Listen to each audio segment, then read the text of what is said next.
Ellie Simmonds just learned an incredibly difficult lesson the hardest way possible. In upcoming ITV documentary Finding My Secret Family, she discusses being given up by her struggling mum at 10 days old, and eventually being adopted by a wonderful family who ensured she never saw her dwarfism as something that could hold her back. Spoiler alert, it certainly hasn't. But she'd never wanted to ask why her birth mother decided she couldn't raise her, until now. As part of her emotional journey, Ellie gets in contact with the family of the foster mum she lived with for 3 months, from when she was a tiny newborn of only 2 weeks. This woman's son and daughter remember Ellie well. "You were crying all the time the first few weeks, you were such a sad little girl, and my mum sat with you and just kept loving you and nursing you until you were fine," the selfless hero's daughter tells the quintuple gold medal winner, in an extremely touching scene. The daughter goes on to tell Ellie that her mum recognized her when she was at the Paralympics, watched her on TV, followed her career proudly.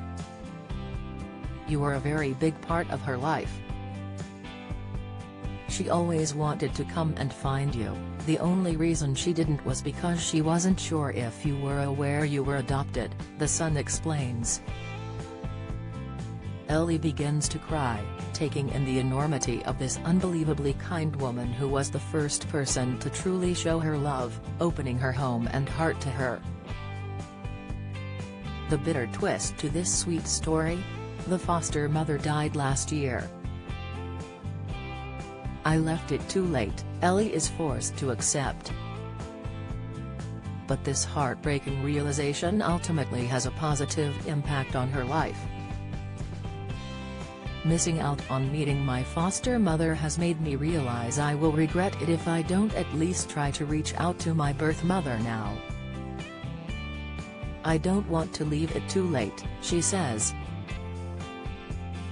With the help of a specialist social worker, a meeting is slowly arranged, and ends up being a very positive experience that helps Ellie feel a bit more whole. While her adoptive parents will clearly always be her parents, she feels her family has now got a bit bigger, as the burgeoning relationship with her birth mum begins to be built. The moral of the story, which Ellie sadly discovered belatedly, is that when it comes to reconnecting, forgiving, and accepting important people in your life, don't wait until a tomorrow that isn't promised. Once they're gone forever, and you will have to live with that regret for the rest of your days. Food for thought, for even the most stubborn among us. The other takeaway from this moving, highly recommended documentary is some well-deserved, humbling appreciation for the foster carers and adoptive parents of this world. Ellie Simmonds is the perfect example of the staggering difference your generous love can make. Read next.